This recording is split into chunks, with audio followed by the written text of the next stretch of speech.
Theophilus, so that you may know the certainty of the things you have been taught. Luke chapter 1, verses 3 and 4.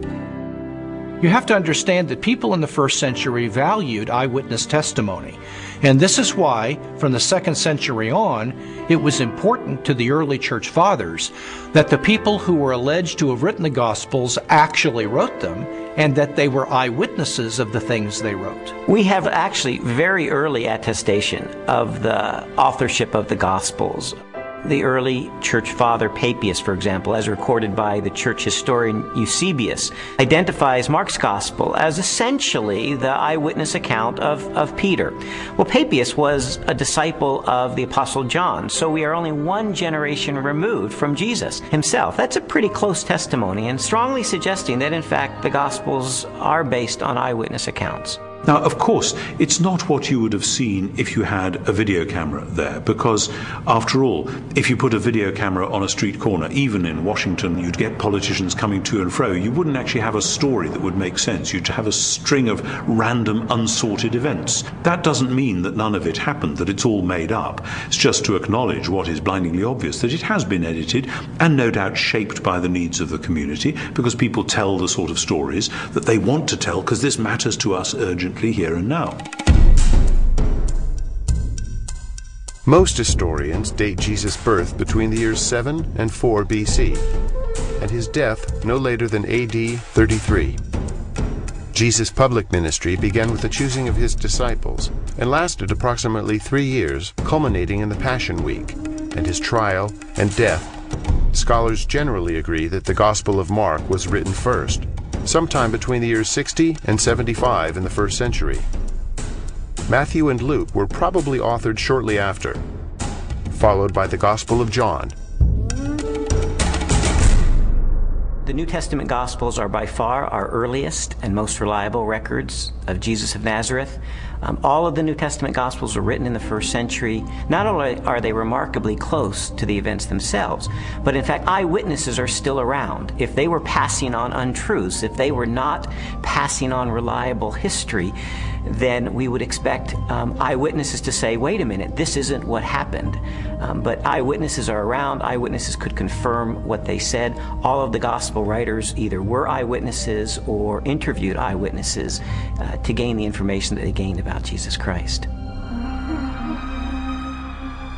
As I scrutinized the gospel accounts even further, I realized that it was important to find out not just whether or not the information was rooted in direct and indirect eyewitness testimony, but I needed to know, was this information reliably preserved during the time period before it was finally written down? We have to put ourselves into the ancient world without modern media, without even a print-based culture in which the only and the standard way of preserving information was through oral tradition, most of which was memorized. Young rabbis were often forbidden to comment on a passage of Scripture until they had memorized it perfectly. In fact, it was not uncommon for rabbis of Jesus' time to commit the entire Torah to memory.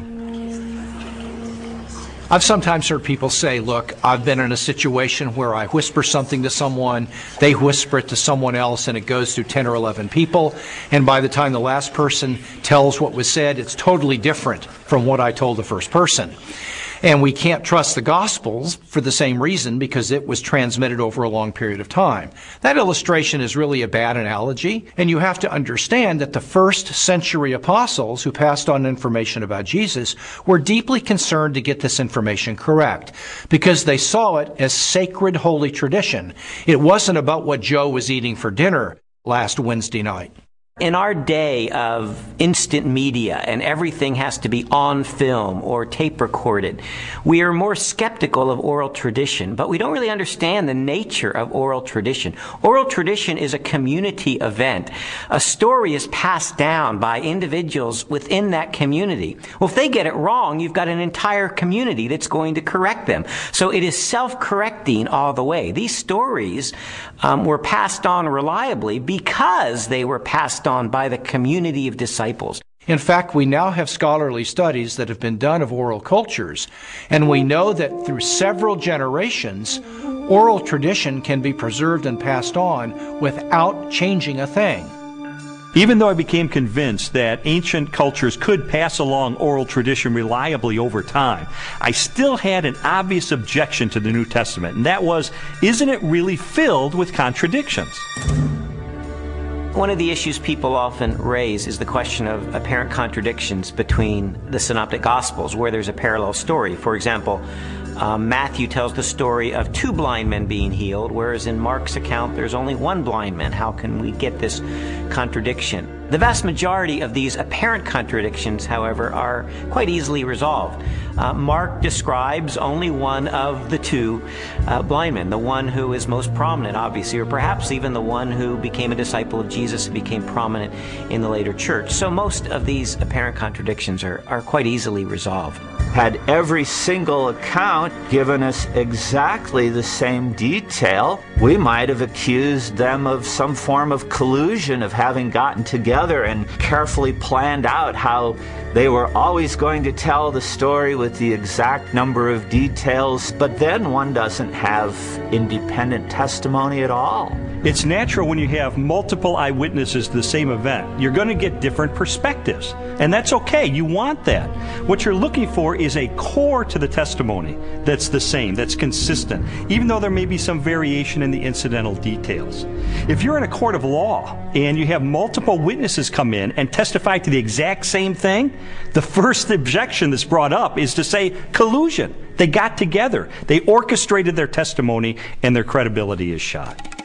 The earliest known copies of the Gospels were written on sheets of papyrus and scrolls made of animal skins. They are among the oldest existing manuscripts of antiquity. The Codex Sinaiticus was authored between AD 330 and 350. It contains almost all of the New Testament and a significant portion of the Old, while the Codex Vaticanus from the same era is a nearly complete Greek copy of the entire Bible. A papyrus fragment from the 18th chapter of John dates to AD 125, less than a single generation after the Gospel was originally written. When I found out that we have no original survivors of the manuscripts of the New Testament, I became very skeptical. Because if all we have are copies of copies of copies of copies of copies, then how do we know that what we possess today bears any resemblance to what the original said? We have better manuscript attestation for the New Testament than any other ancient document. For example, the Bible of the Greeks, Homer's Iliad, is preserved in maybe 600 manuscripts, the oldest of them 1,000 years after the document was actually written. The New Testament, we have something like 5,000 Greek manuscripts. So everyone agrees, whether liberal or conservative, that we have an incredibly reliable New Testament. We have thousands of manuscripts of the New Testament. We also have virtually the entire New Testament preserved in the quotations of the Church Fathers in the first 4 centuries, so that if we had no copies of the New Testament, we could reconstruct the New Testament from quotations from the early Church Fathers. Following the pattern of my investigation, my next step was to determine whether or not there was any evidence outside the New Testament that corroborates what the New Testament tells us. Jesus, of course, wasn't the emperor of the Roman Empire. He wasn't some autocrat that had conquered half of the world, but he did leave an impact in his own environment and created a movement that grew from there. And there is a remarkable amount of documents and corroboration. Josephus refers to him.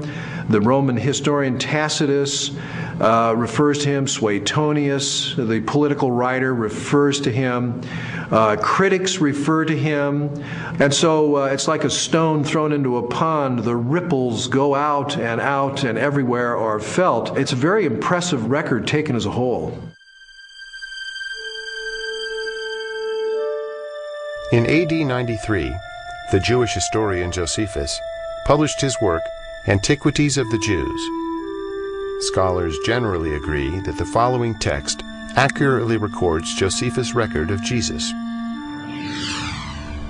Now there was about this time Jesus, a wise man, for he was a doer of wonderful works, a teacher of such men as received the truth with pleasure. He drew over to him both many of the Jews and many of the Gentiles. When Pilate, at the suggestion of the principal men amongst us, had condemned him to the cross, those that loved him first did not forsake him. And the tribe of Christians, so named for him, are not extinct to this day. In a court of law, the rebuttal case is an opportunity for the other side to present their evidence. Well, in recent years, there's been a proliferation of books and articles about the so-called Gnostic Gospels. And I wanted to figure out, does this represent the mainstream of academic